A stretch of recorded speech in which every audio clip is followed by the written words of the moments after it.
प्रशांत किशोर जी अगर single majority नहीं बना पाए तो क्या वो भी अपने बच्चों को कसम खाते कि मैं भी इन दोनों से नहीं जुड़ूंगा? मेरे बच्चे तो नहीं, मेरा एक बच्चा है। हाँ। मेरा एक ही बेटा है और मैं आपको बता रहा हूं कि सवाल ही नहीं पैदा होता है। ये तो बात कर रही ना आपने, इसमें बच्चों को क्यों नहीं लाया? आप दुनिया के बच्चे बता रहे हैं बिल्कुल कि आप अपने बच्चों का खून देखिए, आप भी अपने बच्चे को दिमाग में रखिए और आप कहिए कि मैं भी कह रहा हूं कि मैं अपने बच्चे को दिमाग में रख कह रहा हूं कि मैं बीजेपी, कांग्रेस, जेडीयू, आरजेडी से नहीं जुड़ूंगा। भाई मेरे, हम इसको आप जैसे ही मैं कहूंगा आप कहोगे ये तो अरविंद केजरीवाल ने भी कहा था। बच्चों की कसम है, ना बीजेपी से गठबंधन करेंगे ना कांग्रेस से गठबंधन करेंगे। आपने कहा कि देखो लालू जी को यादव समाज का नहीं फिक्र है, अपना लड़का बनवा दिए, तुम्हारा लड़का थोड़ी ना बना। सबसे आप ऐसे पूछते हैं, लालू जी इतना अच्छा बाप है, लड़का नौवा नहीं पास है, लेकिन चाहते हैं कि बिहार का राजा बने। लोग पूछते हैं कि प्रसाद जी जीतकर आ गए तो कौन मुख्यमंत्री बनेगा? देखिए, और जात पात तो आप पर भी आरोप लगा रहे हैं कि आपने जो भी एक बड़ा कार्यक्रम किया उसमें आपने कह दिया कि जो हमारा अध्यक्ष होगा वो इस जाति से आ सकता है। आज बिहार की जो मैं बड़ी समस्या देखता हूँ, लड़का पलायन करना पड़ता है, छोटे छोटे पैसों के लिए दिल्ली में काम कर रहा है, स्वास्थ्य सुविधाएं बड़ी बदहाल है, स्कूल कॉलेजेस उस हिसाब से नहीं है, सब कुछ बदहाल है।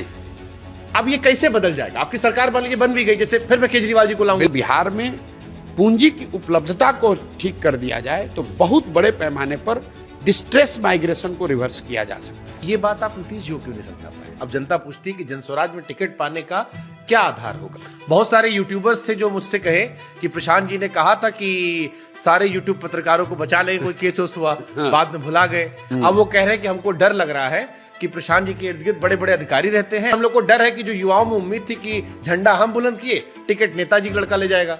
एक इंटरव्यू में और बड़ा वायरल आपका हुआ पानी पीने, करण थापर जी। करण थापर मेरे बड़े मित्र हैं। ऐसा नहीं है कि करण थापर से मैं कोई डर रहा हूं कि मैं इंटिमिडेट हो जाऊंगा। काम छोड़ दीजिए, पैसा छोड़ दीजिए। अगर मोदी जी ने बिहार के विकास के लिए एक बैठक किया हो तो हम ये पूरा अभियान वापस ले लेंगे।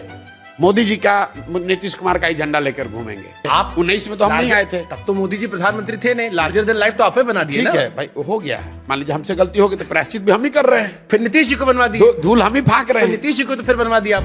एक मुस्लिम अपीसमेंट की बात चल रही है। मुसलमान सिर्फ भाजपा के डर से वोट देता है और यही बात मैं मुसलमानों को कह रहा हूँ। उन्हें इस बात का भी डर है कि प्रशांत किशोर मुसलमानों से बात कर रहे हैं, कहीं वोट कटुआ ना बन जाए वो। ये बात आप अपनी जात वालों को क्यों नहीं समझाते, सवर्णों को, जो बीजेपी का वोटर है? मुसलमानों के बीच में जाकर मैं मोदी जी की क्या चर्चा करूंगा? तो ऐसे ही उनकी बात नहीं सुनना चाह रहा। हो सकता है प्रशांत किशोर वही काम कर दे जो काम चिराग पासवान ने पिछली बार कर दिया था। महिलाओं की भागीदारी के बारे में आपकी पार्टी में क्या सीन है? जनस्वराज की सरकार बनी, 15 मिनट में शराबबंदी हटाकर फेंक देंगे। लोग कह रहे हैं कि भैया इससे तो महिला नाराज हो जाएगी। मैंने होता है होने दो। चुनाव लड़ने के लिए पैसा भी चाहिए। आदमी पूछ रहा है कि भैया इतना पैसा आया कहां से? जेपी, कांग्रेस, टीएमसी, इनके जो जुड़े हुए इंडस्ट्रियलिस्ट हैं उनसे यह पैसा ले। इंडस्ट्रियलिस्ट हो, सब बिजनेसमैन हो, छोटे हो, नेता भी हो, नेता भी हो, बहुत लोग दे रहे हैं पैसा, बहुत लोग दे रहे हैं। दूसरी पार्टी के भी दे रहे हैं। अब लोगों के मन में सवाल यह है कि जो आदमी पैसा दे रहा है कुछ उम्मीद तो वो भी कर रहा होगा। प्रशांत किशोर जी मोदी जी के साथ रहे, अरविंद केजरीवाल, स्टालिन या ममता बनर्जी बिल्कुल कॉन्ट्रास्ट लोग हैं। तो आप क्या देख के चुनते थे? पैसा देख के चुनते थे? योगी आदित्यनाथ और अमित शाह में बीजेपी का फ्यूचर कौन है? मैं इतना जानता हूं कि भाजपा का लीडर जो भी होगा वो नरेंद्र मोदी से ज्यादा हार्डलाइनर होगा। अभी जातिगत जनगणना की बात चल रही है तो जातिगत जनगणना के पक्ष में है, लेकिन मैजिक नहीं होगा। ये मैजिक नहीं है और चुनावी फायदे के लिए जो लोग ये बात कह रहे हैं वो देश को गुमराह कर रहे हैं। भाई आप खुद 60 वर्ष सरकार में थे। बिहार को ज्यादा नुकसान किसने पहुंचाया, नीतीश जी ने या लालू तेजस्वी परिवार? ज्यादा डेमोक्रेटिक कौन है, नरेंद्र मोदी या ममता बनर्जी? अब लेंस लगा कर देखना पड़ेगा थर्ड एम्पायर को भेज तो के। अंदर से देखिए ना। बिहारियों के आन बान के सवाल है और पहली बार हम लोग ये दिखाएंगे कि भैया बिहार में सारे लोग अनपढ़ नहीं है।